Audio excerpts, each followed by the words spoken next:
Bonjour à tous, ravie de vous accueillir sur ce nouvel atelier webinar Industrie et Deep Tech, les clés d'une levée réussie. Nous sommes dans le cadre du festival So Deep Tech, un festival organisé par Systématique cette semaine du 1er au 4 juillet. L'occasion pour nous de parler de différents sujets qui anime le pôle pendant toute l'année. Et ce matin, nous allons faire un focus spécifique sur le financement, la levée de fonds, avec 4 invités, 3 invités et moi-même pour animer.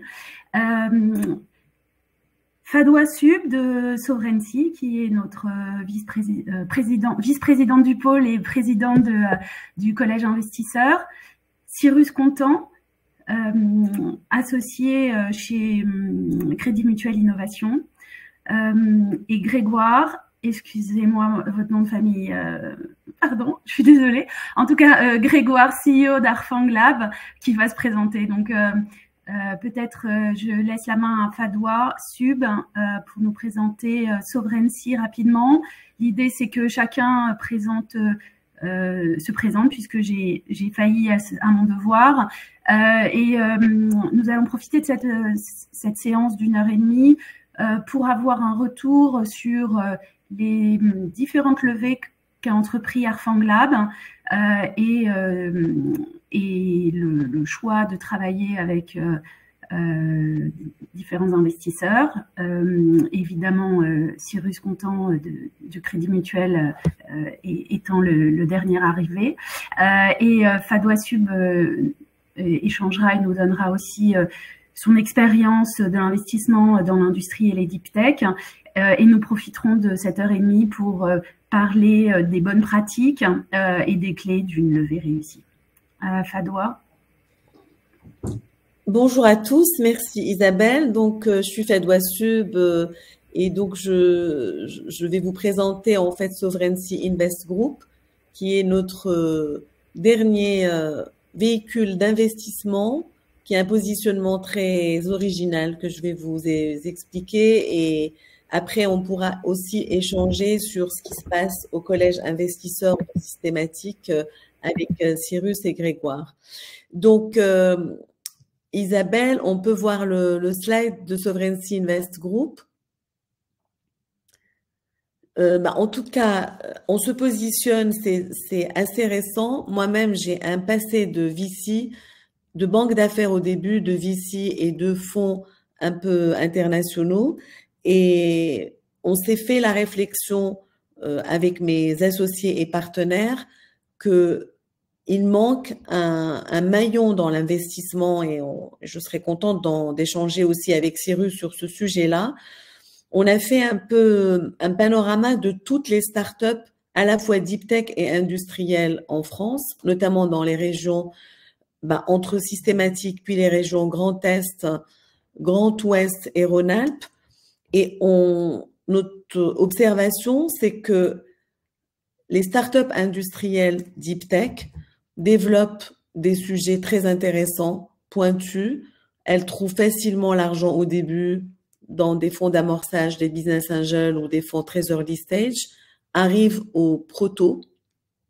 Et à ce moment-là, il y a encore une petite vallée du financement où elles ne trouvent pas les 500 à 1 million à 1,5 million pour aller à la petite série et pour déployer commercialement. Or, la majorité des fonds de capital risque ont des pratiques beaucoup plus adaptées, soit à de la deep tech liée à du software, enfin des business models qui ne sont pas vraiment des business de l'industrie, ou alors les fonds qui font de l'industrie sont en général des fonds plutôt late stage, plutôt cap dev, small cap, mid cap. Donc nous, on a décidé, nos souscripteurs sont des souscripteurs privés, et on a décidé de choisir, après une longue réflexion, ce positionnement qui est un peu à la croisée entre le capital innovation, la deep tech et l'industrie. Donc, on combine les pratiques classiques, standards, l'agilité de fonds de capital risque, c'est-à-dire on prend des participations, on n'est pas contraint, on est plutôt comme un family office, on peut être minoritaire ou majoritaire, on peut agir en equity ou en obligation, on regarde en fonction des cas. Mais ce qui nous différencie des fonds classiques, c'est qu'on a un fonctionnement de groupe industriel parce que l'équipe en haut de la structure Sovereignty Invest Group est une équipe vraiment exécutive. C'est pas juste de l'accompagnement au board, etc., mais on fait appel à des gens qui viennent justement de l'industrie, qui viennent de la vente, qui viennent des sujets qui manquent à ces startups-là. Et on a aussi un positionnement un peu intra-groupe, c'est-à-dire on privilégie les participations qui ont des synergies entre elles. Donc, on a constitué notre premier portefeuille que je peux vous présenter. C'est le slide d'après. Je ne le vois pas, Emmanuel. Voilà. Donc, je vais me concentrer sur le carré du haut parce que les autres participations à impact ne concernent pas directement le sujet Deep Tech Industrie. Ce sont des participations plutôt sur des sujets impact territorial. Là, on a deux piliers dans notre portefeuille qui sont Europrod Technologies et Factopie. Europrod Technologies est une nouvelle société qu'on a montée et qu'on a financée qui couvre la chaîne de l'IoT, en fait depuis le software, le firmware, mais jusqu'à la fabrication de cartes. Et on a un positionnement de plateforme. On achète des petites startups d'IoT qu'on intègre à cette plateforme-là et on offre des solutions IoT packagées à la fois pour les grands groupes, les industriels, les collectivités pour la décarbonation, l'efficacité énergétique et tout ce qui concerne la maîtrise des données. On pourra revenir si ça vous intéresse, mais on a un outil industriel d'une chaîne CMS qui fabrique des cartes pour le compte de start-up qui ont besoin de fabriquer ça en France et qui fabriquent que des petites séries et donc qui font ça plutôt en s'adressant à des sous-traitants. Et quand ils étaient avant en grande série, ben, ils sous-traitent ça loin. Et nous, on a un positionnement d'optimisation de lignes de production qui permet de fabriquer en France à des coûts comparables à si on fabriquait ça à l'international. On a Factopie, qui est une société montée justement par deux industriels qui ont travaillé plus de 18 ans chez Forestia, Delphi et Symbio. Ils sont à Villeurbanne. Et le positionnement de Factopie, c'est justement de monter en France et en Europe 4 à 5 usines avec nous qui vont offrir des services d'industrialisation aux startups industrielles, mais aussi aux PME et ETI pour leurs produits innovants et pour leur première série. Et c'est pas juste un Fab Lab ou un lieu de mutualisation, c'est une usine 4.0 pensée pour être elle-même optimisée en termes de rendement en offrant ces services-là aux startups, aux PME et aux ETI. Et là, pour donner un exemple, les deux sociétés très deep tech dans lesquelles on a investi, Damavan Imagine et Optiv. Damavan Imagine est une société qui a développé pendant des années une super caméra à effet Compton pour mesurer les radiations nucléaires sur les sites, les laboratoires, les sites en démantèlement, les centrales nucléaires, mais également l'environnement médical. Donc, c'est un sujet deep tech. Il y a 5 brevets, c'est beaucoup de travail. Il n'y a que 3 ou 4 sociétés dans le monde qui font ça. Mais ces caméras, c'est aussi des cartes électroniques, des interfaces aux machines, de l'assemblage du plastique. Il se trouve que l'équipe qui a monté ça, c'est plutôt des ingénieurs et des PhD de très haut niveau. Ce ne sont pas des industriels. Donc, avec Europrod et Factopie, on les aide. Non seulement on a mis l'argent, mais on les aide à revoir leur BOM, leur sourcing, leur supply chain, leur process industriel. Et donc ça, on crée de la valeur pour les participations en apportant ça. Et c'est ce qui intéresse également ces sociétés parce que justement, les sociétés deep tech et industrielles, c'est deux piliers et des compétences qui sont totalement différentes. Et c'est très rare d'avoir dans des structures aussi petites ces compétences-là. Et ça agit sur le go-to-market parce que quand on n'a pas finalisé de réfléchir à sa baume, à comment on fabrique son produit, etc., on fait pas exactement le même process de vente avec le bon prix, les bonnes marges que quand on l'a finalisé. Nous, on pense justement que ces 3 sujets, financer, fabriquer, accéder au marché, doivent être adressés en même temps, comme dans un groupe industriel. Mais c'est rarement possible quand la start-up n'a pas assez les moyens en ressources humaines, en ressources technologiques et industrielles, en marketing, plus l'argent. Donc, c'est ça le positionnement. Et je vous parle d'Optive. Optive, c'est une société qui est sortie de la SAT de Strasbourg.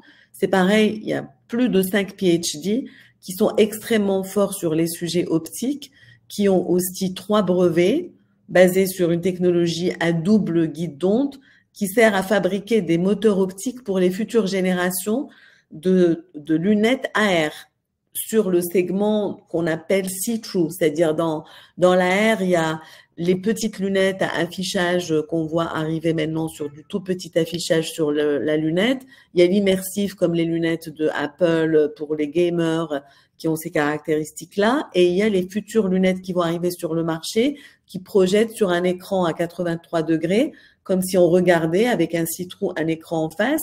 Donc, c'est un effort deep tech colossal et en optique et en imagination de ce moteur optique en résolution. Ils sont très forts. Ils discutent avec des très grands dans le monde, mais là aussi, pour fabriquer, pour regarder quel moule plastique, quel type de miniaturisation, quel baume pour la carte électronique, à quel prix ça va sortir, comment discuter avec ces grands, comment faire un MOU, il y a besoin de gens qui ont déjà fait ça, et c'est souvent des gens qui sont avec une grande expérience dans des licornes ou des grands groupes. Donc, c'est un peu ce positionnement-là que je voulais partager avec vous. Et on trouve qu'il y a une grande place en France pour ce positionnement-là parce qu'on a fait l'assessment dans les milliers de nouvelles startups industrielles qui sont sorties dans les 2 dernières années. On a regardé très attentivement une 50aine et notre positionnement, c'est avec nos souscripteurs privés, c'est d'être sur une poche d'une 50aine de millions d'euros qui va à la fois financer ces startups, la 50aine, sur ce tronçon entre 500 et 1 million, mais aussi financer les outils industriels et l'équipe exécutive. Donc voilà, je ne sais pas si c'est clair, mais à votre disposition s'il y a des questions et pour échanger avec Cyrus et Grégoire. Je ne sais pas si non, mais c'est bon, j'ai réussi à me reconnecter. Merci Fadwa. C'est très intéressant de comprendre la logique entre les investissements venture et la consolidation industrielle, réussir à travailler certaines verticales pour renforcer les savoir-faire de certaines sociétés qui toutes seules n'auraient pas pu aborder certains marchés. Donc, on y reviendra, je pense, dans le cours de l'échange avec Cyrus Content. Peut-être, Cyrus, tu peux nous présenter Crédit Mutuel Innovation et la logique d'investissement et comprendre en particulier votre intérêt sur la cyber. Et puis Grégoire enchaînera et je poserai des questions à Grégoire sur Salvé et l'histoire d'Arfanglab. Bonjour à tous. Donc Cyrus Contant, je suis investisseur chez Crédit Mutuel Innovation. Ce petit slide qui résume un peu notre thèse d'investissement avec le nombre de personnes dans l'équipe. Aujourd'hui, on est 15, sachant qu'il y a la moitié de l'équipe qui est arrivée l'année dernière. On a une croissance récente assez significative puisqu'on a, ça découle de notre passage à 500 millions de capitaux gérés. Et ces capitaux, ce sont les fonds propres de notre corporate qui s'appelle Crédit Mutuel et CIC. Et ce corporate nous fait confiance depuis plus de 20 ans maintenant. Et aujourd'hui, on a plutôt une empreinte sur la série A et série B, sur 3 verticales qui sont la santé, la deep tech, et ces 2 verticales sont assez historiques, et le software qui est un peu plus récent, qui a 5 ans. Aujourd'hui, on a 40 participations. Je vous ai mis quelques logos, un extract un peu de notre portefeuille. Avec ABTC, on est plutôt sur une scale-up, on est rentré en série C de plus de 40 millions. Donc dans la Martech, Arfanglab, je laisserai Grégoire en parler. C'est un deal assez récent de fin d'année 2023. Planety, on est dans une société de software. Aussi, on a fait une série C, sachant qu'on est rentré dans la série A pendant le Covid. Tissium, on est plutôt dans la santé. On est sur la reconstruction de tissus humain à base de polymères. MedinCell, c'est une boîte qu'on a cotée à Euronext. On est rentré en 2018 avant l'IPO et on est plutôt sur les traitements injectables à longue durée. Et ensuite, Latitude et Candela qui étaient dans la presse dernièrement. Latitude, c'est un lanceur de nanosatellites, donc dans le Space Tech, qui a levé 27 millions en début 2024. Et Candela, c'était un deal de fin 23. On a levé 50 millions et on est plutôt sur le calcul quantique plutôt photonique. Voilà un petit peu. Ça fait donc, comme je le disais, plus de 20 ans qu'on investit. On a investi, on va s'approcher du 100e investissement avec ces 40 entreprises, sachant que, je le dis encore, on était sur un ADN très deep tech. Donc, on a vendu des boîtes à des IBM, à des Veolia, à des Safran, à des ST Microelectronics plus récemment en 2020 avec Hexagon qui était dans le SMICON. Et on a aussi vendu à Dassault Systèmes avec Diota, qui était aussi connu du pôle. C'était en 2022. Voilà un peu l'ADN Deep Tech qui en ressort. Et sur notre test d'investissement, on va peut-être plutôt parler des sujets Deep Tech. On va regarder tout ce qui est industrie 4.0, la mobilité, la logistique, l'infra IT et OT, la robotique également et les nouveaux matériaux. Voilà un peu, c'est assez large, mais on est spécialisé, je dirais, sur la série A. On va regarder évidemment l'équipe, la techno, on pourra en reparler un petit peu par la suite. Merci beaucoup, Cyrus. Et j'en viens à Grégoire pour te présenter également et nous expliquer brièvement ce qu'est Arfang Lab, mais je pense que l'essentiel, en tout cas ce que nous on souhaiterait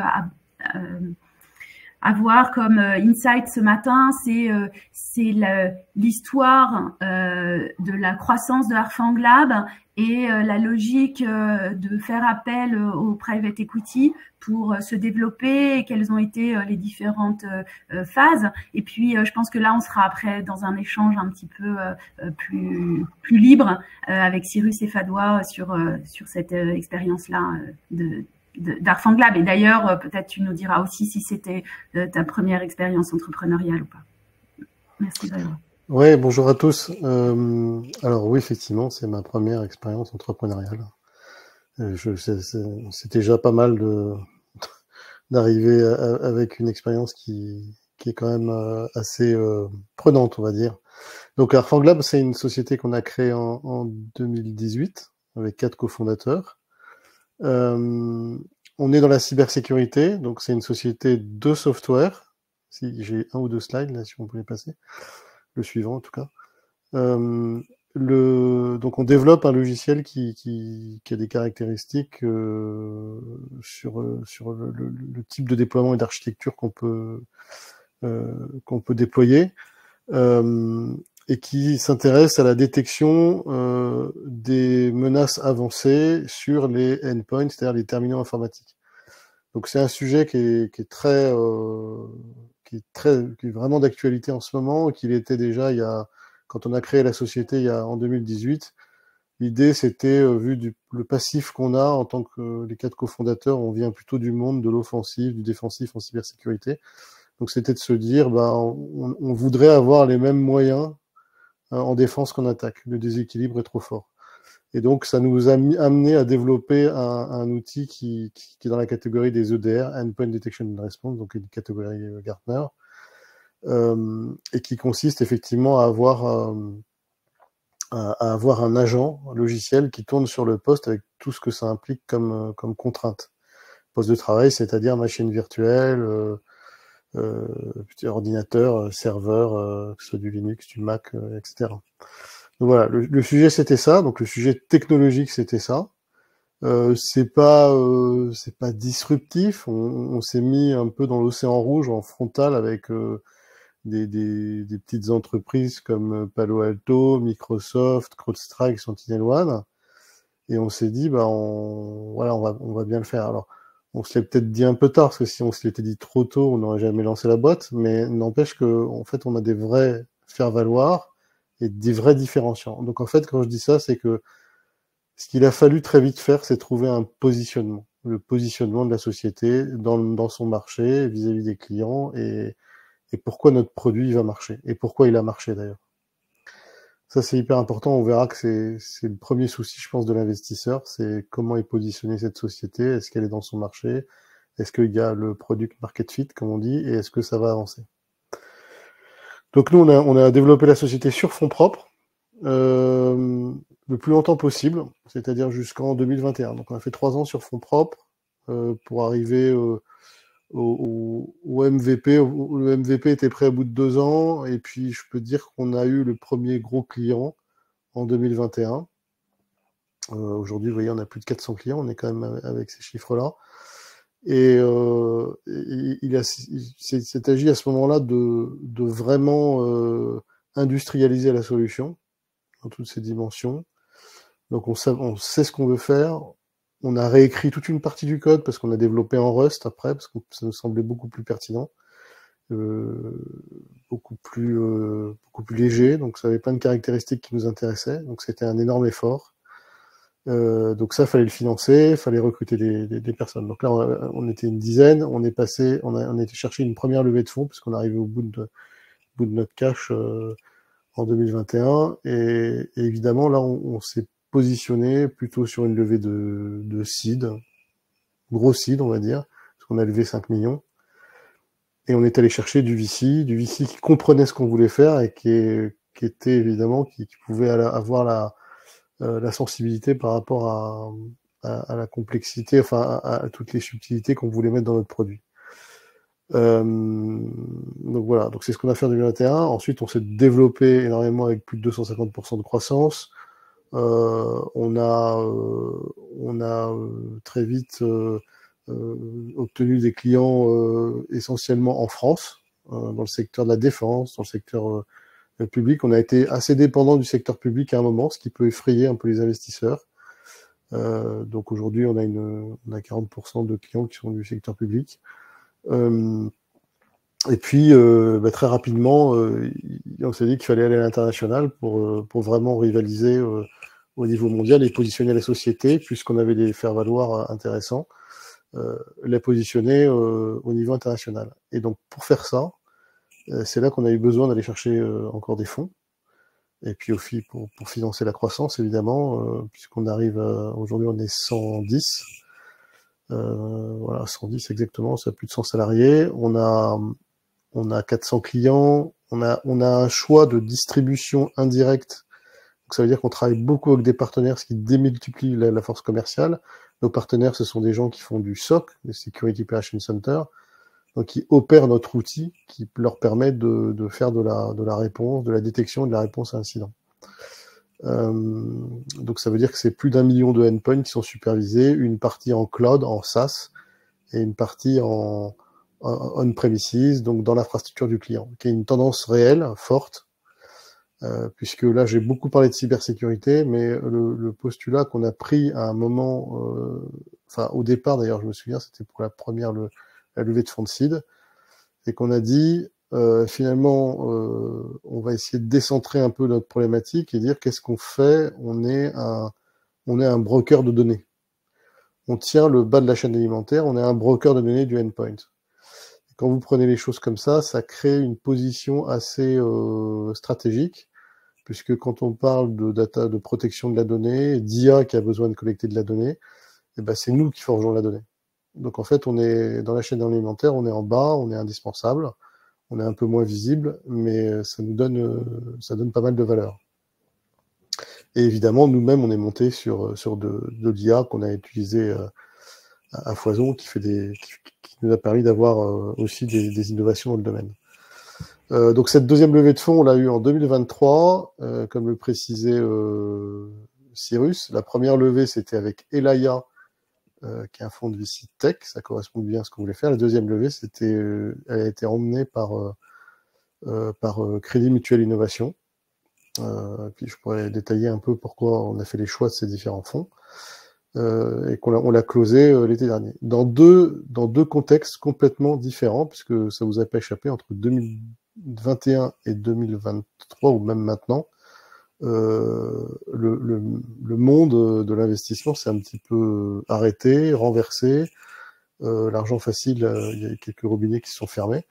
Donc les gens ont commencé à essayer de faire les choses de manière plus rationnelle ou méthodique, ou en tout cas ils ont été plus prudents. Enfin, je pense que les investisseurs ont été plus prudents, ce qui est pas plus mal.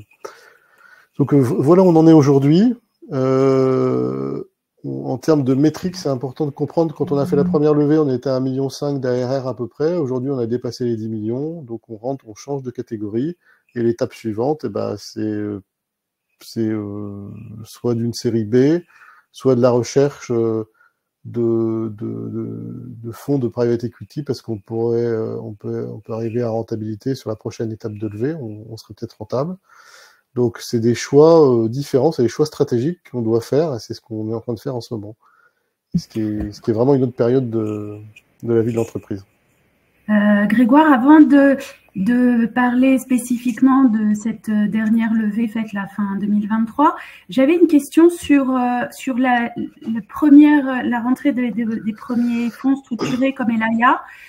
Qu'est-ce que ça a changé dans la vie de l'entreprise une fois que le cash est rentré et que ces fonds sont rentrés? Est-ce que ça a changé quelque chose dans votre organisation et dans la logique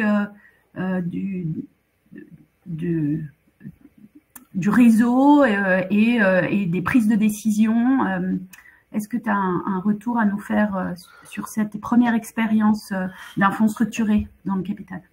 Oui, alors je pense que les fonds de seed, ce ne sont pas des gens qui sont naturellement, ils ne sont pas intrusifs, parce que on n'a pas le temps de gérer un fonds. Donc ça a changé. D'abord, ça soulage d'avoir un plus d'argent sur un compte en banque, mais ça change, ça donne un point de référence, ça donne un peu des pairs ou des mentors avec qui on peut parler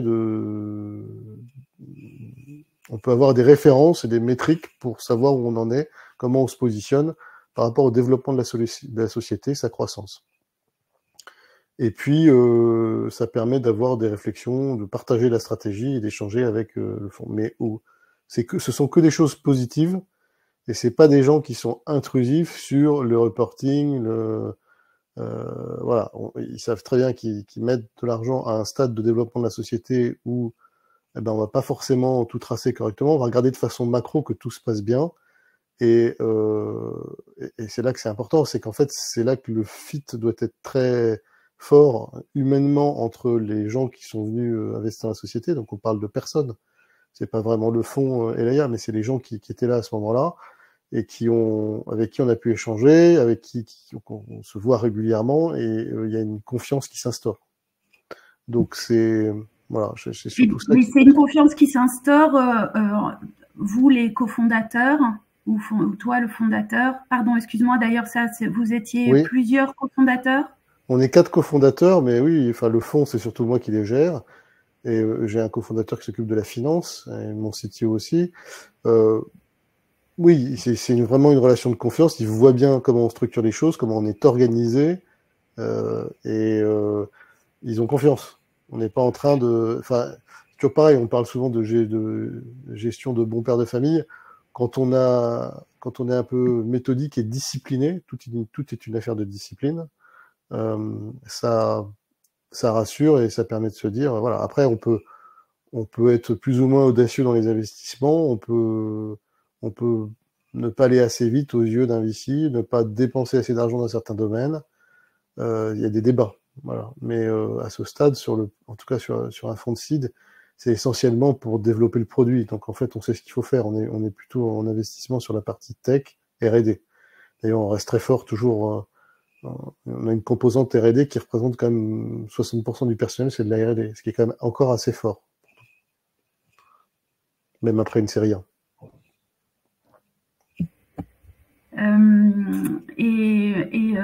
Donc, j'avais une question pour Cyrus, justement sur cette nouvelle participation au portefeuille. Est-ce que l'histoire le fait, je pense que par rapport aux autres levées, est-ce que c'est une taille, pardon, Arfanglab, l'investissement que vous avez fait chez Arfanglab, c'était un sujet que tu connaissais, je crois que tu connaissais l'équipe depuis longtemps. Est-ce que tu peux nous raconter ta connaissance d'Arfanglab avant d'investir chez Arfanglab? Partager là-dessus, s'il te plaît. Oui, absolument. En effet, Arfanglab, je les connais depuis un moment. Je me rappelle, on était allé les voir avec un collègue, on était allé les voir sur un salon spécialisé dans la cybersécurité. Il se posait la question dans les prochains mois de lever le seed. Et ça, c'est même si on est un fonds de série A, c'est important de créer des relations en amont. Et nous, pour le cas Arfanglab, ça nous a permis d'apprécier finalement la trajectoire, la vitesse d'exécution de la société, parce que comme il y a rappelé que on parle de série A, mais on est plutôt sur des KPI de série B. Et du coup, ça nous a permis de voir les réflexions qu'ils ont pu avoir sur la certification aussi ANSSI, qui a été une vraie barrière aussi à l'entrée sur le marché français, qui a permis d'accéder aussi à la verticale publique et de comprendre un petit peu leur go-to-market. Et quelque chose qui est aussi à noter et rare par rapport à leur maturité, c'est leur go-to-market indirect qui aujourd'hui a quand même été très convaincant parce que c'est toujours très compliqué, ça prend du temps, notamment ce qui est assez vital pour les startups, de prouver la valeur et le business model associé avec des partenaires qui sont souvent beaucoup plus gros. Et c'est vrai qu'Arfanglab a déjà démontré ça en très peu de temps. Et donc, ça permet de se rassurer sur le chemin et les verrous qu'ils ont pu lever de manière assez rapide. Fadwa, tu veux, vas-y. Non, là, je reprenais plus notre sujet collège investisseur systématique. Je voulais dire à Grégoire et à Cyrus, on le connaît très bien, Cyrus, que c'est un super invest. Et c'est un exemple parce qu'en ce moment, tout le monde a envie de faire de la deep tech dans les fonds. Et en fait, il y a quelque chose qui peut être un peu confusing parce que ce que dit Grégoire et qui est très intéressant, d'ailleurs, Grégoire, on te met sur la liste des futurs champions du pôle, c'est acté, parce que ce qui est intéressant, et je pense qu'il y a beaucoup de gens qui écoutent, c'est important, ce que dit Grégoire qui est très important et qui est complété par Cyrus, ce qui est Deep Tech et R&D, ça s'est fait, c'est pas étonnant que Grégoire ait des clients qui lèvent beaucoup et qui lèvera beaucoup, parce qu'il a une réflexion qui montre qu'il comprend la value chain, il est au niveau de la data dont tout le monde a besoin, c'est dans le moteur intérieur de la donnée qu'il active sa R&D et c'est en ça que c'est Deep Tech.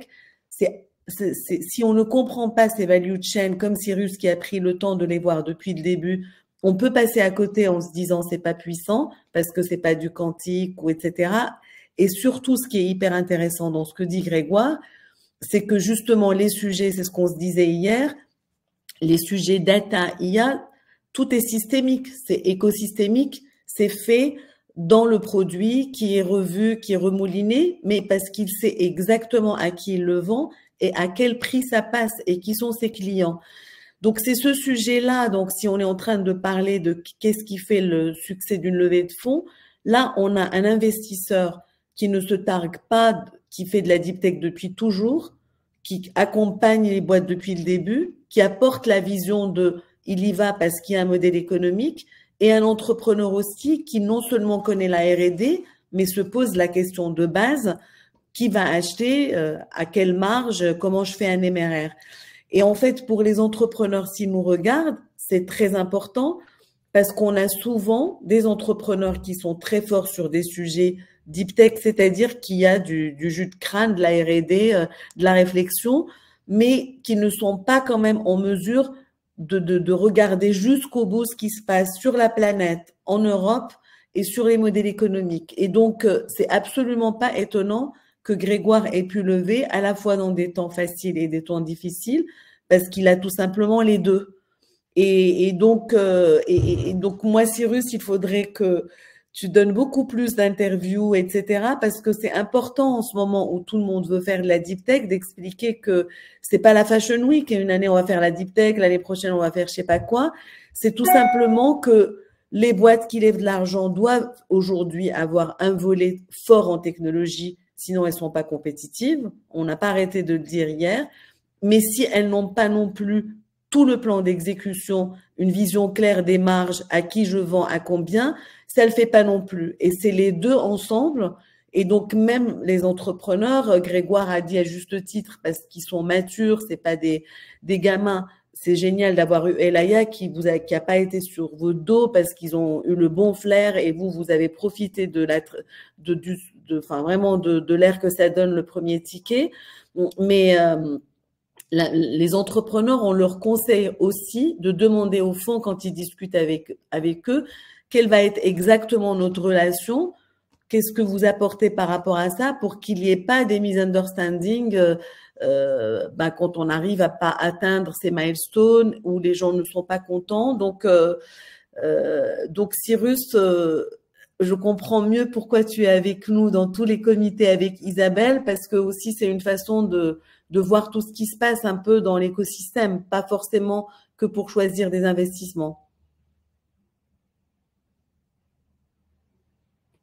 Il y a une question, quelqu'un qui dit, je voudrais savoir si Arfang Lag est passé par un leveur de fonds ou a interagi directement avec le Crédit Mutuel. Oui. Effectivement, c'est une question qu'on s'est posée assez longtemps. Sur la première levée de fonds, je pense sur une levée de seed, sur des petits montants, on n'a pas pris de lever parce que c'est des gens qui travaillent bien mais qui ne sont pas donnés du tout. Donc une fois de plus, il s'agit de faire le maximum avec l'argent qu'on a. C'est un peu toujours le credo qu'on a essayé de tenir avec Capital Efficiency. Donc on n'a pas pris de lever, donc ça veut dire qu'on a consulté beaucoup moins de fonds et puis on cherchait que sur on cherchait localement donc des fonds français en Serie A et on a consulté, je dirais, on a vu peut-être une vingtaine de fonds de VC en triant et en se faisant aider à droite à gauche. Peut-être que si on avait pris un lever, on en aurait vu 50 mais je suis pas sûr qu'on soit arrivé au bout, sachant que où on aurait une meilleure valo, sachant qu'il ne faut pas se voiler la face. En seed, on cherche à avoir la valo maximum. C'est débile, mais c'est absolument ça. Ce qu'on cherche, parce que on veut se diluer le moins possible. Ce qui n'est pas forcément vrai après. Et d'ailleurs, c'est à cette occasion qu'on avait croisé déjà le Crédit Mutuel Innovation. Et ça, c'est important parce que c'est toujours bien de garder un réseau d'investisseurs et surtout ceux qui nous ont marqués, avec qui on s'est bien entendu, parce que ça sert toujours pour le coup d'après. En 2021, les conditions étaient aussi assez favorables. C'était quand même assez facile de lever. En 2023, effectivement, je dis, est-ce que lever, pas lever, sur une levée de fonds de 25 millions, un lever, ça nous coûte un peu moins d'1 million. Enfin, ouais, donc c'est quand même pas innocent. Le fait est, c'est que les conditions de température et de pression avaient un peu changé là donc on s'est dit, c'est difficile, beaucoup plus difficile de lever, ça va être difficile de démontrer. On voulait des fonds étrangers au capital, parce qu'un des objectifs, en ce moment, c'est l'internationalisation de la société, ce qui est normal, c'est ce qu'on veut faire, en tout cas en Europe. En Europe, Middle East, ouais, c'est ça, région d'art. Le fait est, c'est qu'on n'avait pas le réseau suffisant, donc moi je me voyais pas ne pas prendre de lever et mettre. Donc il fallait réduire le risque, parce qu'on avait quand même besoin de faire cette levée en un temps, en moins d'1 an. On avait, voilà, ça dépend du runway qu'on avait, mais il fallait faire rapidement. Donc il y a une première phase qui consiste à choisir le lever, effectivement. Donc on choisit son lever en rencontrant des banquiers et en voyant lequel peut être le plus à même de comprendre notre business, le niveau de discussion qu'on peut avoir avec lui, la puissance qu'il peut mettre dans le dossier. Ça, c'est hyper important. Donc, ça prend du temps. Alors, nous, on est parti avec Clipperton parce que je pense que c'était la meilleure équipe à ce moment-là qui nous correspondait. Et on le regrette absolument pas. Voilà. Ce qui nous a permis, là où on avait conçu le T20, en 2023, on a eu 70 fonds. 70 pitchs. Alors, ça fait beaucoup de 70 premiers pitchs, plus 2, 3. Enfin, bon, il y a plus de 100, plus d'une centaine ou 120 heures de pitch. Donc, c'est, voilà. Donc, en ce moment, oui, lever pour des gros tickets, pour des plus petits, je sais pas. C'est du conseil. Je sais qu'il y a des voilà. Moi, je pense que pour ces montants-là, il faut absolument un lever. Clipperton, pour Thierry, c'est Clipperton. Il pose la question, c'est L-I-2-P-E-R-T-O-N, qui sont très, très bien. Mais pour compléter ce que dit Grégoire, du côté fonds, c'est quand même, surtout quand on a un portefeuille très lourd et qu'on a des boards, etc., ça structure et ça facilite aussi les échanges avec le fonds pour des sujets simples d'organisation de data room, de réponse. Donc, à ces niveaux-là, je pense que c'est important d'avoir quand même un lever, même si c'est cher, et même si vous auriez pu trouver 100, mais pour structurer pour la suite, je pense que c'est à ces niveaux-là, c'est important. Et Didier te pose les questions à Grégoire en disant comment trouvez-vous les partenaires? Quel mode de marketing et qui le fait? Est-ce que ce sont les partenaires ou vous-même? Si je peux compléter la question, Fadoua, ça touche un point sur les partenaires qui est la vente en direct. On voit donc chez Arfanglab qu'il y a des clients directs et des partenaires qui font de l'indirect. Et donc, quelle est pour vous justement cette vision de la distribution indirecte en fait? Alors, le choix, nous, on a très rapidement fait le choix de faire une distribution full indirecte. C'est-à-dire pour la simple et bonne raison, c'est que c'est un peu contraint par notre outil parce que c'est un outil qui est très technique et il faut des compétences qu'on trouve que dans des groupes d'une certaine taille.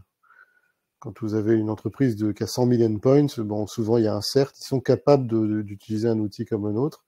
Sinon, en général, c'est plutôt l'apanage des SOC qui vont créer un service à valeur ajoutée. D'ailleurs, c'est une des forces de notre produit, c'est qu'on a dit, on va faire en sorte qu'on soit le meilleur produit pour que le partenaire crée de la valeur, crée un meilleur service, donc crée de la valeur pour son service. Et donc, a priori, quand il nous utilise, c'est plus intéressant pour lui parce que il va être plus à même de mettre en avant sa marque, en quelque sorte, et mettre en avant sa valeur. C'est un détail, mais une fois de plus, c'est un positionnement par rapport à des géants. Et ça, c'est nous qui avons fait ce marketing vers les partenaires. Ça a été un peu long. Au début, c'est bien de l'incanter comme ça, mais gérer des partenaires, ça demande beaucoup de discipline. Ça veut dire de la formation, de l'onboarding, un programme partenaire qui a été mis en place juste cette année, puisqu'on a recruté quelqu'un de très expérimenté dans le domaine et qui fait un travail formidable et qui a commencé à industrialiser ce côté gestion des channels, en fait. Donc, on a un marketing dédié aux channels. Donc, mais ça n'empêche pas qu'on doit avoir des sales et un marketing qui touche le client final et qui le rabat vers les partenaires. Donc, c'est un peu comme ça. Mais effectivement, c'est compliqué. On a mis un petit peu de temps à le comprendre. Et aujourd'hui, je pense qu'on a encore beaucoup de choses à faire en marketing. Le problème du marketing, c'est que ça peut vite coûter cher. Et les résultats, on ne voit pas forcément tout de suite. Donc, il s'agit une fois de plus de bien investir de manière assez chirurgicale sur des sujets qui nous semblent importants. Par exemple, c'est technique, mais c'est quand même du marketing. Entre choisir Gartner à je sais pas combien 50 ou 100 000 euros par an, et les tests MITRE, qui sont des tests qui font référence dans notre domaine technique, et qui coûtent plus cher d'ailleurs, hein, qui coûtent plus de 150 000 $. On a choisi ces tests parce que c'est une preuve irréfutable qu'on est à très bon niveau et ça nous a classé à côté des plus grands. C'est-à-dire qu'on voit, quand on regarde les résultats des tests MITRE, on voit les grands noms de la cybersécurité et Arfanglab qui est là à côté en disant c'est la preuve, c'est une preuve irréfutable qu'on fait le job. Voilà. C'est bien d'avoir des différenciants, mais on est à niveau, il n'y a pas de débat. Donc en marketing, les investissements, ils doivent être faits de manière bien réfléchie, surtout au départ. Et les partenaires après. Tu touches du doigt le sujet de cette concurrence acerbée des grands groupes. Sur l'émergence de grands acteurs au niveau européen, est-ce que tu as, donc là tu parlais au niveau mondial, mais juste au niveau européen, quelle est la répartition des forces et est-ce que cette levée, justement, cette dernière levée, vous a permis de passer à l'échelle auprès de vos partenaires et vis-à-vis de la concurrence? Oui, alors en France, on a un tissu de partenaires. Tout le monde connaît Orange, par exemple, ou Capgemini, Sopra, Thales. Donc, ce sont ces gros partenaires qui ont une empreinte européenne qu'on a réussi à avoir en France. Mais cela dit, c'est pas pour ça qu'ils vont nous tellement. C'est pas, il n'y a pas un levier immédiat. Ils vont pas nous pousser immédiatement en Europe parce que mine de rien, les pays restent assez indépendants. Donc on a signé des contrats internationaux et il faut quand même recommencer le travail localement avec la branche locale du partenaire et lui dire que ça va être plus facile parce que tout le côté administratif, il y a une partie qui a été faite en centrale, mais il n'empêche que le travail est quasiment à recommencer à zéro aussi dans chacun des pays. Donc ça donne une très forte assise, un back-office qui est très fort parce qu'on a des grands noms. Et voilà. Et après, je distingue les partenaires qui sont des partenaires qui opèrent notre solution de distributeurs. Donc là, on est soit sur un modèle à deux tiers, donc c'est l'éditeur, le partenaire qui opère et qui vend la solution. On peut avoir un distributeur qui vient s'intercaler. Et il y a des pays dans lesquels c'est indispensable. Je pense notamment au Middle East. On a besoin de rentrer avec un distributeur qui, lui, va faire toute la partie avant-vente au profit du partenaire. Donc il faut s'habituer à ces modèles-là, il faut avoir bien réfléchi ces grilles de prix, parce qu'il ne s'agit pas non plus de se retrouver avec une perte de marge dans ces modèles-là. Donc il faut les anticiper un petit peu. Et après, à l'international, on va chercher des nouveaux partenaires, effectivement, dans tous les pays, qui sont des pure players du pays. Est-ce que, Cyrus, ça c'est le sujet de la distribution, de la vente directe, indirecte, est-ce que ça a été un sujet sur l'investissement chez Arfang Lab ou pas? Et est-ce que c'est un sujet en général sur les investissements? Oui, comme je le disais tout à l'heure, rares sont les éditeurs qui, à un stade de maturité plutôt jeune, arrivent à craquer cette distribution indirecte. Et c'est vrai que c'est assez vertueux. Mais ça s'explique en effet, comme l'a dit Greg, je ne vais pas le redire, mais de par leurs produits. Et c'est vrai que Day One, ils ont réfléchi à designer un produit qui soit utilisé par les partenaires pour que ce soit au-delà du modèle économique, enfin déjà éprouvé par celui qui va l'utiliser au sein de ces acteurs-là.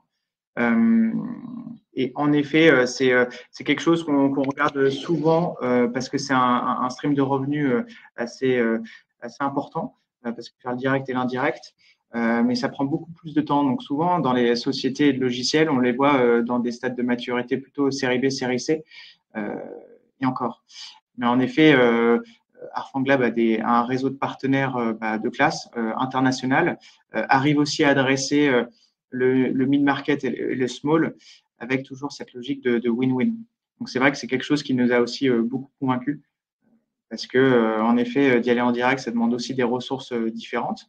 Donc, il faut bien réfléchir au go-to-market parce que ça veut dire que l'organisation en interne, les coûts marketing sont foncièrement différents. Alors, Cyrus, ferme les oreilles, mais la question la suivante est pour Grégoire sur c'est quoi les potentiels next steps à 5 ans. on imagine, on parlait là d'international et de leveurs par exemple qui peuvent amener à des grosses levées. Est-ce qu'on imagine de faire rentrer des grands fonds américains ou pas? Est-ce que voilà, comment est-ce qu'on imagine les next steps sur les perspectives, la vision? Est-ce que d'ailleurs c'est important à ce stade? Je précise ma question. Souvent, nous, quand on challenge les boîtes, et je parlerai un petit peu quand même du label iFrance et de l'accompagnement qu'on propose dans ce cadre-là, c'est vrai que on incite quand même les entrepreneurs à voir à moyen, long terme. Et certes, on est surtout sur des sociétés encore un peu plus petites que Harfang Lab, mais on est dans une création de business, dans la mise en place d'un modèle économique avec différentes priorité court terme et les entrepreneurs ont plus de mal à se projeter sur le moyen long terme. Et l'idée de faire une roadmap sur les échéances et notamment les prochaines levées de fonds, puisque quand on rentre dans ce mécanisme d'ouvrir son capital, et les investisseurs qui seront rentrés à un moment, il faut qu'ils sortent, donc il faut aussi qu'ils puissent se projeter. Comment tu vois la suite, ou si au moins pas sur Harfang Lab, est-ce qu'il y a des sociétés qui t'ont inspiré sur les suites possibles pour une société comme la tienne? Alors oui, évidemment, on y réfléchit à tout ça de manière très libre avec évidemment tous nos investisseurs et Cyrus le sait bien parce qu'on se pose toujours beaucoup de questions. C'est pas un secret qu'on garde en se disant ouais j'ai déjà un plan dans la tête. La vérité c'est que ça c'est un peu quand même c'est un peu ce qu'il pouvait y avoir il y a 2-3 ans. On se disait on va faire A, B, C, D, E, F et puis on va avoir des valos complètement délirantes. La vérité, c'est que quand on a des valos délirantes, la société finit par ne plus rien valoir. Parce que, voilà, donc tout le monde... donc on n'est pas sur un schéma comme ça, on n'est pas sur un schéma où on se dit une IPO, des choses comme ça, on voit ce type de sortie. Il y a deux choses. D'abord, il y a le raisonnement du chef d'entreprise. On se dit, moi, je ne veux pas planter la boîte. Donc, je dois pouvoir faire en sorte de maîtriser, ma distance de freinage, donc mon cash, et avoir une option qui me permet de me mettre en rentabilité très rapidement, en mode survie, en quelque sorte. Et je pense que c'est pas idiot d'avoir ce type de raisonnement.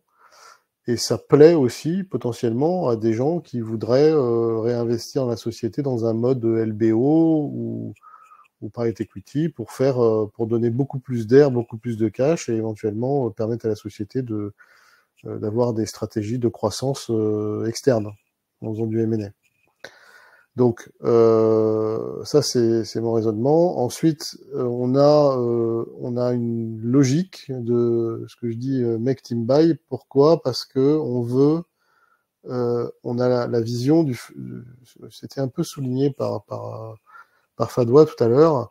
En France, on est très fort pour faire plein de petites entreprises hyper vaillantes et souvent avec des niveaux puisqu'on a les meilleurs ingénieurs du monde, on a de la technicité, on a vraiment des choses formidables, mais on a du mal à passer à l'échelle, on a du mal à faire des ETI, du mal à consolider des groupes qui permettraient finalement d'avoir un pendant à des entreprises américaines, mais européennes. Donc moi j'aimerais, et je sais pas, j'ai pas la solution, mais en tout cas je cherche parce qu'on est un peu leader européen sur notre petit sujet.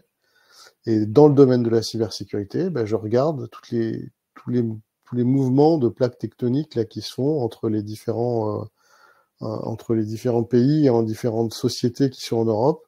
Et est-ce qu'il n'y a pas l'opportunité un jour d'avoir un acteur européen majeur dans le domaine de la cybersécurité qui permettrait de faire un peu un Palo Alto européen en quelque sorte, hein. C'est un peu ça le modèle qui marche bien. Et donc s'inscrire là-dedans, c'est intéressant. Nous, on est prêt à l'idée quelque chose comme ça ou y participer. Donc c'est plutôt ce genre de réflexion qu'on a aujourd'hui. Mais elle est très très bien cette réflexion, Grégoire, vraiment. Et comme Cyrus est là et qu'on n'a pas arrêté de parler de cette histoire de ce qui fait qu'on n'a pas d'émergence de leader européen, c'est les attentes de TRI et de sortie des premiers fonds. C'est que la seule voie, comme tu disais, c'est de réfléchir dès maintenant à des stratégies de build-up et de sortie au fil de l'eau. Si tu veux garder la main, c'est en achetant d'autres parce qu'on n'a pas la surface, comme aux États-Unis, d'assez de profondeur de levée pour faire ça. Et tu as raison d'y penser dès maintenant parce que c'est aussi un sujet qu'il faut étudier pour voir que ça t'alourdisse pas ta structure de marge ou que ça ne la réduise pas.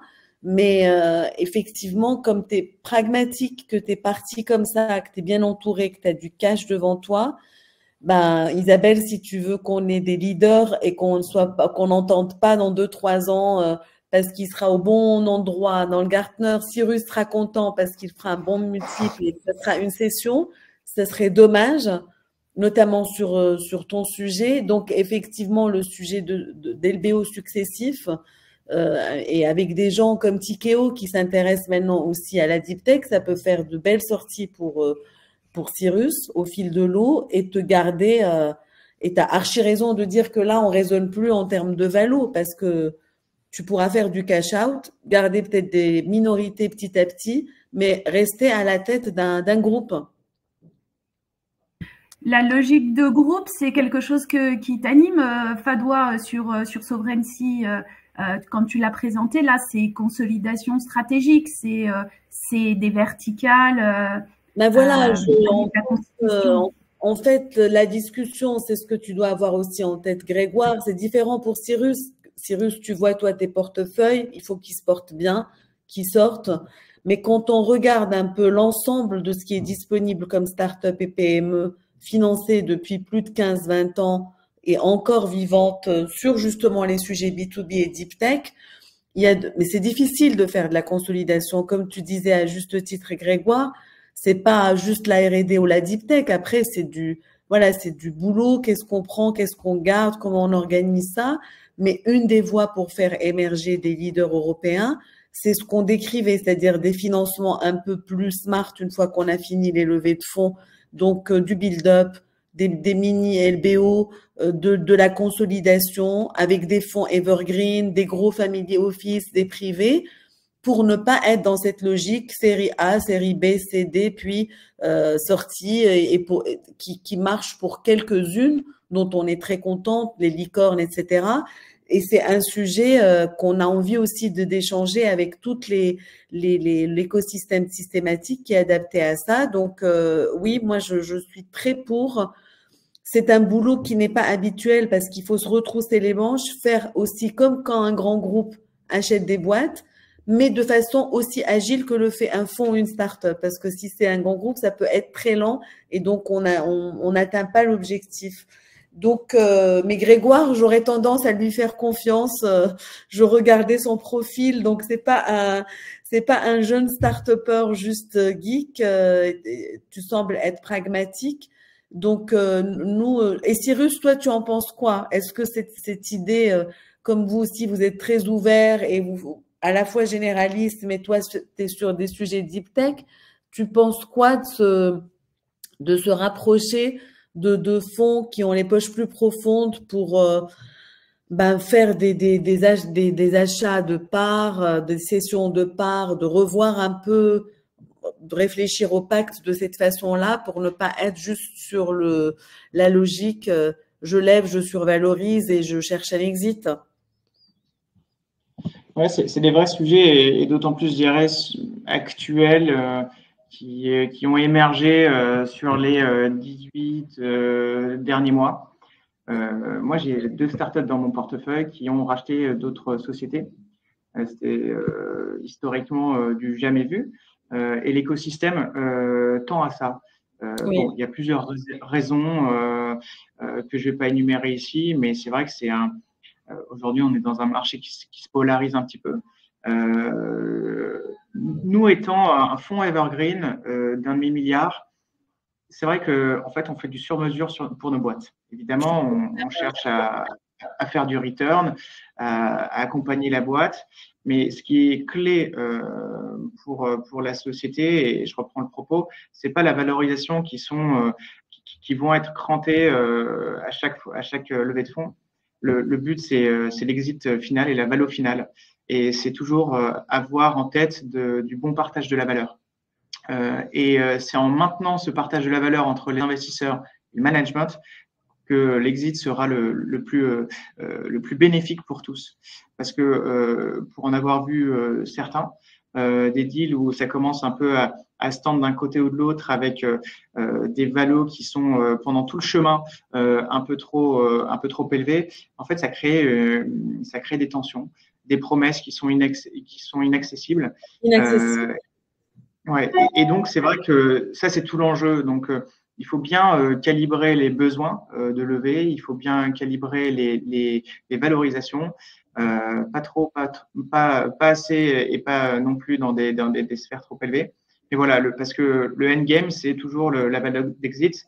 Et puis, quels sont les exits, pardon. Parce qu'un investisseur, en effet, à un moment, va devoir sortir parce qu'il va avoir des problématiques de cash. Et puis, au bout d'un moment, il n'a plus forcément aussi son rôle. Et c'est vrai que c'est là où il va falloir avoir une vraie discussion autour de la table, autour du board aussi, soit de créer des moments de liquidité. Il ne faut pas que ça vienne entacher le parcours de la société. Et ça, c'est fondamental. Et c'est vrai que si je reviens un petit peu sur la partie un peu build-up, aujourd'hui, on parle d'Arfanglam, on parle de la cyber. Là-dessus, c'est vrai que c'est un écosystème qui va plutôt bien. C'est-à-dire que il a plutôt le vent dans le dos. Quand je regarde il y a plusieurs années, moi ça fait 8 ans que je suis dans cet écosystème-là. Il y avait très peu de boîtes. En effet, je reprends le propos de Grégoire. Il y a beaucoup de startups qui sont vaillantes, qui n'arrivent pas à passer à l'échelle. Aujourd'hui, on voit des acteurs qui commencent véritablement à passer à l'échelle et c'est suivi également par les investisseurs qui sont plus présents sur de la série A, sur de la série B. C'est vrai que sur de la série A aujourd'hui en cybersécurité, il y a beaucoup plus d'acteurs, soit qui sont verticalisés deep tech ou cyber, ou alors généralistes, parce qu'on reste quand même dans des modèles économiques qui sont vertueux. C'est de l'abonnement, donc on a une visibilité certaine sur le cash futur. Et c'est vrai que ça attire aussi des investisseurs plus généralistes parce qu'on sait faire. Même si je dirais que sur la cyber, il y a quand même cet axe assez important qu'il ne faut pas délaisser, c'est la R&D, comme disait Greg, hein, c'est fondamental de toujours investir dans son produit et aussi accélérer aussi sur le marketing qui demande des dépenses importantes. Mais c'est vrai que sur cette partie-là, on voit un écosystème qui devient de plus en plus mature. Les fonds arrivent aussi à suivre, et les fonds français, pas que anglo-saxons. On le voit aussi d'autant plus, je dirais, depuis février 2022, une dynamique européenne qui est sans égale.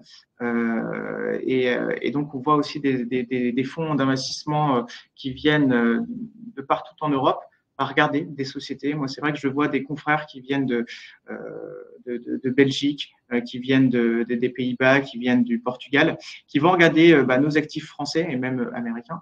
Mais je dirais il y a vraiment une dynamique européenne qui s'est installée depuis ces derniers mois. Et je dirais, on est même allé sur des phases de concrétisation de tout le cycle d'investissement quand on a vu des sujets qui ont exit, les LC, les screens, et peut-être même sur un stade de maturité un peu plus développé, c'est passé Veil avec Hornet Security, où on voit justement des players qui sont plus importants, qui reviennent sur justement ces phases de consolidation. Donc c'est vrai que c'est des moments assez excitants aussi de parcours d'entreprise. La clé quand même, au bout du bout, c'est ce que disait Grégoire. Il regarde la marge qu'il peut faire en vendant ses produits, même si à un moment on perd de l'argent parce qu'on investit, mais sur la dernière cellule de se dire est-ce que je passe en direct, s'il y a cette réflexion et qu'on voit qu'il y a cette trajectoire, tout est jouable. Et après, l'autre sujet, moi je vois par exemple les gens comme Pléiade, je ne sais pas Grégoire si tu les connais, et c'est l'intérêt aussi de Cyrus, c'est que c'est un evergreen. Pour les gens qui nous écoutent, un evergreen, c'est un fonds d'investissement qui a une vie de plus de 99 ans, c'est-à-dire il ne doit pas fermer comme beaucoup de fonds justement pour qui la valo du tour d'après est importante, qui ont un temps d'investissement à 5-7 ans ou à 7-9 ans et un temps de la liquidité à la sortie de 10-11 ans. En fait, je vois par exemple les fonds qui sont comme nos souscripteurs privés. Là, nous, on démarre, mais quand je regarde des fonds, on fait ce qu'ils sont en train de faire comme Pléiade. En 2010, ce sont 10 personnes privées qui ont mis chacun 2 millions d'euros. Aujourd'hui, ils ont en cash 60 millions d'euros, sans parler des actifs dans les sociétés dans lesquelles ils ont investi et qui continuent. Et en fait, les premiers qui sont rentrés sont déjà sortis avec des multiples intéressants et ça permet de faire rentrer d'autres souscripteurs. Donc, Isabelle, c'est la réflexion aussi qu'on a sur, on a une très bonne dynamique en Europe, comme dit Cyrus. Aujourd'hui, ce qui est intéressant, c'est qu'aussi des fonds qui étaient beaucoup plus sur du LBO, du family office, qui venaient pas dans la tech, comprennent que la tech, crée de la valeur, donc descendent. Les fonds d'infrastructure aussi descendent sur des tickets plus bas. Et donc, nous, on encourage beaucoup les entrepreneurs à ouvrir un peu la palette des possibles, à échanger avec nous, avec tout le monde, parce qu'il n'y a pas que le sacré saint série A, série B, série C, parce que une fois qu'on l'a fait au début, qu'on n'a pas bien réfléchi, voilà, on arrive à des moments où les expectations des uns et des autres sont pas bonnes et ça fait des murs et ça peut arrêter les boîtes. Donc, on est quand même dans un contexte, contrairement à ce qu'on pense, très positif parce qu'il y a l'épargne française est toujours là, les fonds solides sont toujours là. On n'a jamais eu autant de tissus, de deal flow, de sociétés très intéressantes sur leur technologie qui méritent d'être regardées pour les acquérir ou les accrocher ou en tout cas les consolider. Donc, c'est plutôt, même si l'ambiance est un peu compliquée, c'est plutôt une période qui peut annoncer des années positives dans les 5-10 ans qui viennent. Oui, on est dans, peut-être un commentaire, on est dans un marché, en effet, assez compliqué quand même, il faut se le dire, d'un point de vue financement. Nous, notre deal flow, il a, comme tous les autres fonds de la place, il a drastiquement baissé. Et pour autant, on a toujours la même sélectivité. Nous, à juste titre, on est plutôt à 0,7% de taux de sélectivité de nos startups. Donc, il y a beaucoup d'élus et très peu d'appelés. Mais pour autant, c'est vrai, et je viens avec un argument peut-être ou un commentaire plutôt positif. En effet, c'est que il y a eu aussi un assainissement de l'écosystème sur ces valorisations, et je pense qu'il y a des lobbies qui n'étaient pas forcément, qui poussaient pas dans le bon sens, parce que les licornes c'est bien, mais encore une fois, c'est pas ce qui est important. Important, c'est une société qui génère du cash, une société qui vit par elle-même. Mais après, si le play de la boîte, c'est se faire racheter tant qu'elle n'a pas atteint son équilibre, c'est aussi un projet. Mais encore une fois, il y a très peu de sociétés qui arrivent à aller au bout de l'histoire. Donc, c'est vrai qu'aujourd'hui, les sociétés sont un peu plus, et ça a été aussi beaucoup drivé par les investisseurs qui ont porté leur clé de lecture sur le cash burn. On demande moins de croissance à tout va et à tout prix. On va beaucoup plus regarder le rationnel sous-jacent, c'est-à-dire pourquoi on va investir et est-ce qu'on arrive à bien gérer un petit peu cette zone de freinage, comme disait Grégoire. Ça, c'est fondamental et c'est vrai que du coup, ça permet aussi d'ouvrir des scénarios. Donc, il y a quand même ces clés de lecture qui ont évolué de la part des investisseurs, et ça, il faut le prendre en compte, même si quand on regarde des decks aujourd'hui ou des BP, c'est quand même quelque chose qu'on voit de plus en plus souvent. Isabelle, moi, je suis obligée de partir un peu avant, mais je vois qu'il y a beaucoup d'entrepreneurs qu'on connaît dans la liste des participants qu'on a vus ou qu'on va revoir. Donc, n'hésitez pas pendant les comités, etc., ou de revenir vers nous si… Justement, en fait, Fadoua, merci beaucoup. En fait, je vais profiter de… J'y vais. Merci. Isabelle, je suis désolée, je dois courir. Ciao, ciao. Je ne sais pas comment sortir, mais… Tire-toi. Merci beaucoup, Fadwa. On va encore rester ensemble, Cyrus et Grégoire, pour présenter aussi les activités qu'on a au sein du pôle. Notamment, je voulais prendre quelques minutes pour vous présenter le label iFrance et l'accompagnement, car on a un écosystème, et on en a un peu parlé là avec Cyrus, qui fait partie de notre collège investisseur et fait partie de ces comités qu'on réunit tous les 2 mois. On arrive à préparer un certain nombre de sociétés, une vingtaine par an. On en a depuis le début des labels et de l'accompagnement qu'on mène sur la levée de fonds. On a accompagné plus de 250 sociétés et chaque année, on en auditionne et certaines sont labellisées iFrance. Et c'est l'occasion donc de les présenter, pas comme pourrait le faire un leveur de fonds, comme l'a évoqué Grégoire, mais plutôt avec des rencontres one-to-one, des pitchs. Il y a différentes formules. On fait aussi de la mise en relation directe, mais ça sera un petit peu ponctuel et sur certains sujets peut-être plus touchy, sur des sujets hardware, software, sur des sujets d'infrastructure. On peut faire un petit push pour essayer de comprendre quelles sont les logiques d'investissement. Mais donc ça, c'est quelques-uns des fonds qui sont en contact avec nous de façon régulière, comme ceux qui sont dans le collège et d'autres qui sont présents sur nos rencontres. Alors, je voulais juste passer à la suivante.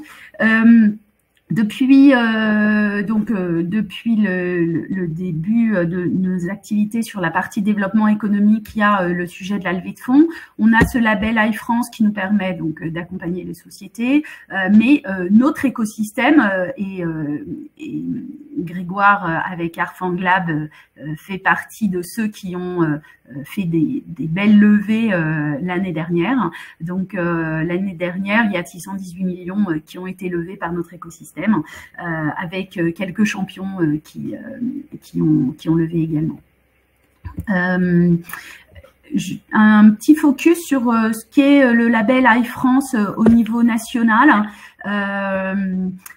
C'est monitoré par une cinquantaine de pôles via l'association des pôles de compétitivité en France, donc qui anime l'activité de 54 pôles en France. Une vingtaine propose l'accompagnement iFrance. Donc, ils sont situés en région sur des thématiques spécifiques. Donc, depuis la mise en place de ce label en 2022, on a labellisé plus d'une centaine de sociétés au niveau national. Donc, voilà quelques chiffres.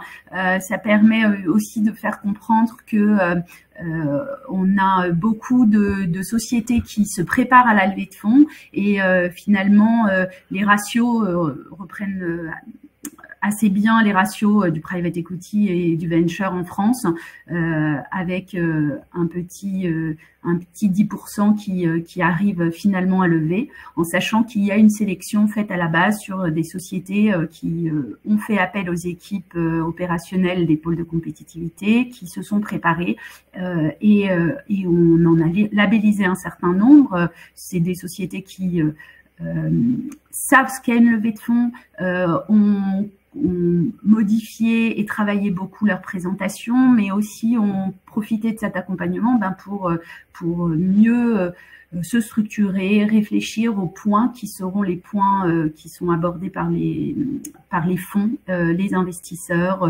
business angels jusqu'au corporate venture. Donc voilà, ça c'est un aperçu avec un communiqué de presse qui est sorti il y a 1 mois et demi sur les sociétés qui ont été labellisées à iFrance depuis 2 ans. Ça, c'est quelques-unes des sociétés qu'on a accompagnées. Là, j'ai fait un zoom sur le label iFrance chez Systématique depuis 2022, avec 3 rachats emblématiques donc sur ces 3 dernières années.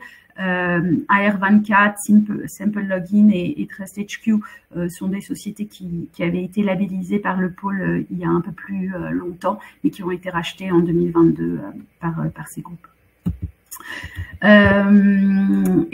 Donc, pour ceux que ça intéresse, n'hésitez pas à me contacter. Je suis la porte d'entrée chez Systématique pour l'accompagnement iFrance. Ça permet de donner de la visibilité à certains dossiers et à approcher le monde de l'investissement. Donc, on a ces comités qui se tiennent tous les 2 mois. Les prochains se tiendront le 13 septembre et le 15 novembre. Il y a la possibilité de profiter de l'accompagnement qui dure entre 2 et 12 mois. C'est difficile de faire une moyenne, mais on essaie vraiment de s'adapter aux besoins de chaque entrepreneur. Certains sont prêts assez vite, d'autres ont besoin d'échanger, de profiter de ce processus itératif pour avancer sur leur présentation. Et une fois que le pitch, que les auditions ont été faites, on peut ou pas labelliser.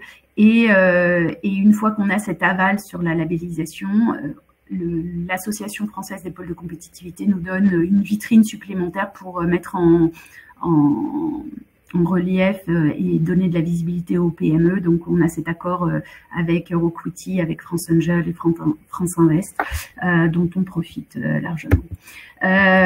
Donc, la possibilité de rentrer sur ce programme sont assez faciles. Vous pouvez me contacter.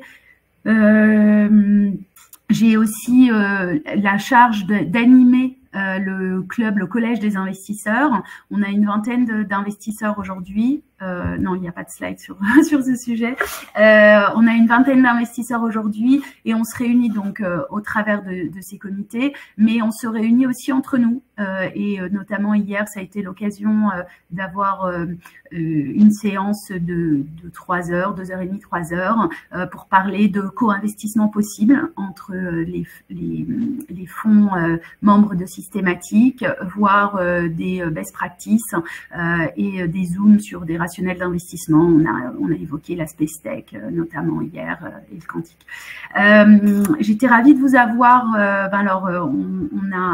On a eu Fadoua avec nous pendant la séance, mais Cyrus et Grégoire pour cette session d'échange. C'était très riche.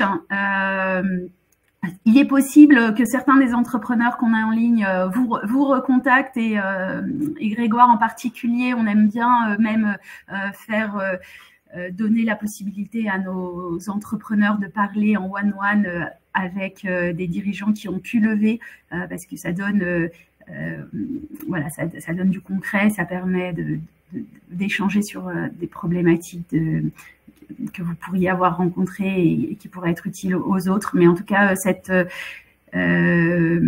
atelier, je pense, a permis de répondre à pas mal de questions que les gens membres de Systématique pouvaient avoir.